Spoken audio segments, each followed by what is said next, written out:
Islamic fundamentalism and the rise of the ISIL state. And it's something that cannot be treated lightly, and we won't go into depth, because if we do, I'll be here for the next 2 hours. But I will certainly touch on what I believe to be the most critical and important issues. And of course, as far as I'm concerned, this is the issue of our time. And it's something that we all need to get a clear understanding about, not just for our country, Nigeria, but also for the entire world. There are a number of evils that have afflicted the world. I call them the great evils. And what you'll find when it comes to world history is that when these challenges come, humanity rises up to resist them. The first, I would say, was probably the rulership of the great monarchs in Europe and the great evil that resulted in the First World War. That's Kaiser Wilhelm, who was the king of Germany, who rose up and decided he was going to conquer the whole world, and he caused a war. The rest of the world rose up to resist him and his tyranny. They came together, they fought him, and at the end of the day, 20 million people were killed in that war. It was a 4-year war, it was a world war, the first of its kind, and it was a terrible thing, but at the end of the day, good triumphed over evil. The second challenge that we had was the Second World War, when Nazism and Hitler's people rose up and decided to conquer the world. Again, righteous men, good men from all over the world joined hands. Many from Nigeria, a lot of people don't know this. Our people fought in Burma at that time. Many from all over Africa joined hands with the good forces in Europe, in America, and elsewhere. They rose up against fascism, and they defeated Hitler, and the world was delivered from what I would describe as the second great evil. The third was communism. That was far more complex and far more difficult. There wasn't a hot war, a war of bullets. Not that many people were killed. Incidentally, let me just say, to go back a step, the Second World War resulted in the death of 50 million people. 50 million people died as a consequence of Hitler and his activities and the Second World War. To communism, it took a much longer time to defeat this great evil, godless empire, an evil empire. But eventually, because, again, righteous men came together and fought it, it was eventually defeated. And the Berlin Wall came down in 1990, and Eastern Europe was liberated. Eventually, the Soviet Union fell apart, and the world is a far better and safer place for it. Thousands of people died during that Cold War, all over the world, because Africa, South America, and so many other places were the theaters of war. It was a proxy war. But at the end of the day, the forces of good, the forces of light prevailed, and communism was defeated. Now, as far as I'm concerned, the fourth great evil that we are confronted with today, that humanity has to face down and respond to effectively, is what I call the rise of Islamic fundamentalism.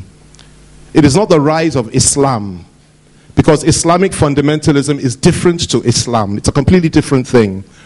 And it is a great disservice to the great faith of Islam to describe Islamic fundamentalism as being Islam at all. It is a completely different thing. But this is what we're confronted with. It's a global war.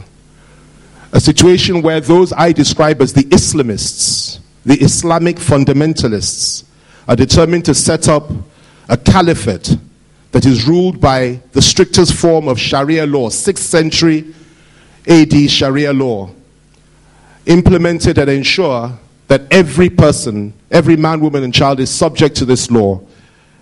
And we define it by saying that the ultimate objective is to eliminate all other faiths, to create a situation whereby our values and our value system and that which the entire world has fought to establish over the last hundreds of years is wiped away, simply because some people believe that their own version of Islam should be imposed on the rest of humanity. They wish to enslave us.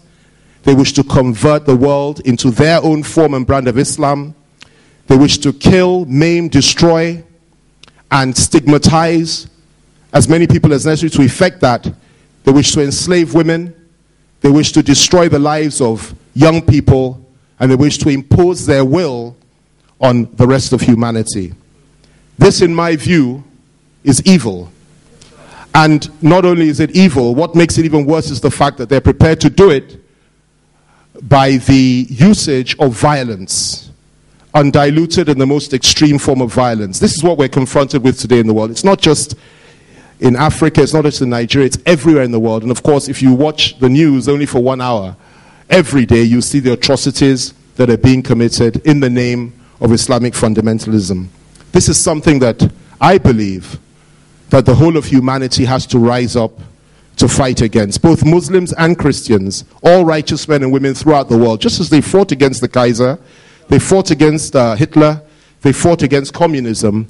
Today, this is the challenge of our day, the challenge of our time, for us to come together and fight this great evil. Now let me come to the Nigerian experience.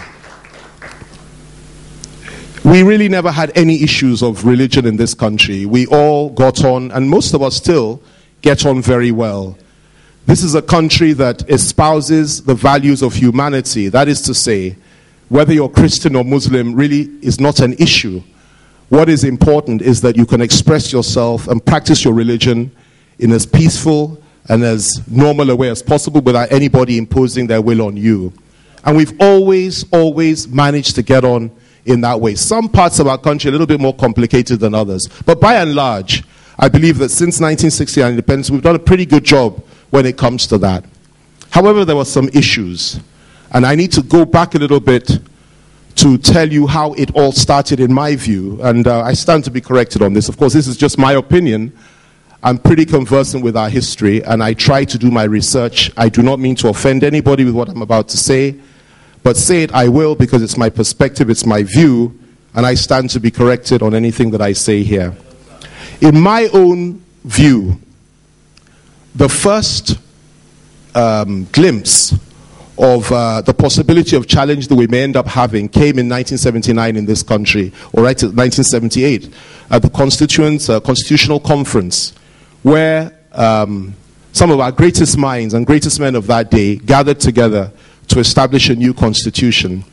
And at that time, the northern part of the country, led by Shehu Shagari, Alhaji Shehu Shagari, who later became the president of our country, ironically, and a number of others. And of course, they reflected the mindset of most of the people from the north, particularly the northern Muslims at the time, quite rightly, stated the fact that, look, as far as they are concerned, civil Sharia law ought to be part of the constitution. The rest of the country, the rest of the delegates resisted it and said no. Then the northerners staged a walkout.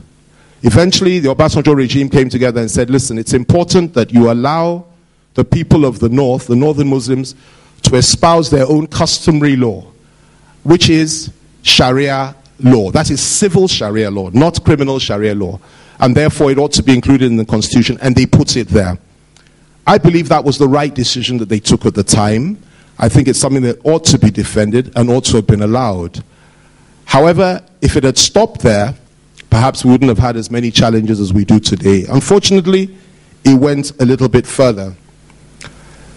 The rise of Islamic activism became more pronounced as time went by, but it didn't actually manifest itself, particularly in the north. It didn't really manifest itself until much later, again during Shagari's regime, I'd say around 1980-81, when the Maitatsini riots and the Maitatsini phenomenon took place in various parts of the north, specifically in Kanu, where they were very, very strong. This was a very powerful sect that killed so many people and terrorized the north. Well, eventually the good news is this, that they were suppressed and they were defeated. A man by the name of Lieutenant Colonel Akilu at that time led the onslaught against them, and they were defeated. Marwa, who was their leader, who later was described as Maitatsini, I believe they called him that, but his real name was Marwa. He was from the Cameroons. He was killed. Most of his followers were eliminated, and I think that was a testimony to the courage and the goodness of our armed forces and the governments of that day. They did an excellent job, and they crushed it, and they eliminated it. It didn't stop there, unfortunately. It went on. Babangida eventually came into power. When he came into power, Nigeria became a member of the OIC, a very contentious move, which a lot of people felt was inappropriate.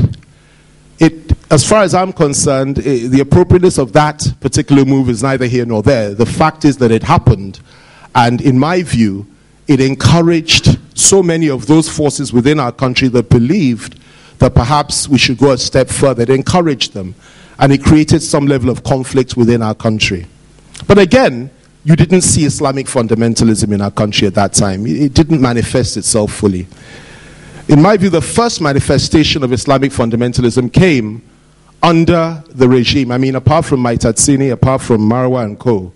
But a very, very serious manifestation came under the government of General Sani Abacha. And many of us resisted Abacha and fought him throughout. Many of us did not appreciate him. Many of us did not support his government. But one thing I'll tell you is this. It's one thing he did that, as far as I'm concerned, no other Nigerian head of state or president has ever done. General Sani Abacha fought Islamic fundamentalism more than any other head of state we've ever had in this country. And I'll tell you why. It was under his watch that the real manifestation of fundamentalism first came. And it wasn't just a sect, it was a widespread phenomenon. Many of our young professionals went to the Sudan. Many of them learned at the feet of Osama bin Laden, who was in exile, living in Sudan at the time, and a man by the name of Al-Turabi, who was one of the opposition leaders in the Sudan. Many of our young people, young professionals, educated young men and women went there and came back to Nigeria with these completely unacceptable ideas about establishing an Islamic fundamentalist state. And you saw this thing unfolding by the day. Perhaps the most vivid example that I'll share with you today, as unpleasant as it is the experience of a man by the name of Mr. Gideon Akaluka. Now, many people had been slaughtered over that period, but I'm going to use this particular case in order to illustrate a point to you today. There's a man by the name of Gideon Akaluka who was in a Kanu police station. He had been charged with something, he was being kept there. It was alleged that he desecrated the Quran. I won't go further than that he desecrated the Quran. And the response of those that organized for his murder was this. They mobilized the crowd. They stormed the police station. They dragged him out. They cut off his head. And by the way, they filmed all this. This was all filmed. It was released. It's something that was viewed by millions of Nigerians at the time on television. They put his head on a pole and they paraded it and started screaming and shouting and rejoicing at the fact that they had done this. And his crime was that somehow or other they alleged that he had desecrated the Quran. The country was in a state of utter shock. This sort of thing had never happened. It had never been so graphic, and people had not rejoiced about it as much as they did at that time. And of course, these things are not often filmed. This one was filmed. And the people that filmed it were happy to allow the whole of Nigeria to see what they had done. Now, the result of it was this. General Sani Abacha rose to the occasion, and they established the fact that 9 people had organized this horrific act. There were 9 of them. All 9 of them had recently returned from the Sudan. All 9 of them had trained there. All 9 of them were committed to establishing an Islamic fundamentalist state in this country. And all 9 of them were ready to employ violence in order to achieve their objectives. What Abacha did was interesting and unique. Instead of rationalizing it, trying to explain it away like so many of our leaders do today, he simply ordered that the 9 should be fished out and they should be eliminated. They should be killed. And he told his people that he was not ready to accept this type of evil in Nigeria at that time or at any time. And he was very decisive. It was a military government, a real soldier. And what happened? All 9 of them were fished out. 8 of them were killed, but 1 of them was not killed. The question is why? It's a good question. I'm still asking that question today. I am told that he had such strong connections and that the president was lied to by the IG of police at the time and those that were in charge of what was essentially an extrajudicial killing. And the man was taken from Kanu because he had strong connections. And he was hidden in a Sokoto prison for 2 years. Abacha thought he was dead. After 2 years, I won't mention his name here, so nobody needs to have, a fast heartbeat and all the rest of it. But everybody knows who it is. But I will not mention his name here because it's not appropriate, it's not necessary. It's just illustrating a fact. Now, he was in the Sokoto prison for 2 years. Eventually, he was released. Again, people intervened. They approached Abacha and said, well, he has repented. We didn't kill him. Allow him to live his life. And the relatively young man was shipped down to Lagos, where he went in, continued his career, went into a career, I won't say which sector, and he flourished and he did very, very well. That is what eventually happened on that case. This was a man that participated, organized the filming of a murder of a fellow Nigerian, and yet he managed to get away with it. That, for me, was the beginning, probably, of all our challenges and problems. Now, Obasanjo came to power.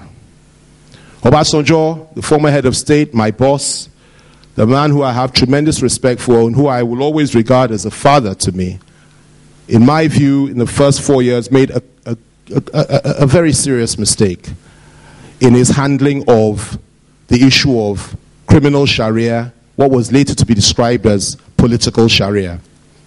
At that time, 2000, 2001 or thereabouts, a young governor in Zamfara state, Governor Ahmed Sani, decided that the only way he could shore up his popularity in Zamfara and defeat the forces that were ranged against him, including the present Minister of Defense, General Aliyu Gusau and others, was to use religion. So what did he do?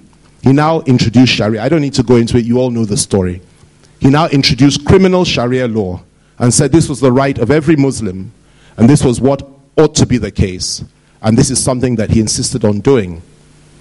Now, the response of the federal government at the time, and I said it at the time, I wasn't in government, but I criticized Obasanjo effectively. I wrote articles and I discussed it with him before I joined his government passionately. We had a passionate argument about this issue. But I believe that at that point, he should have put his foot down and said, thus far and no further. Nigeria is a secular state.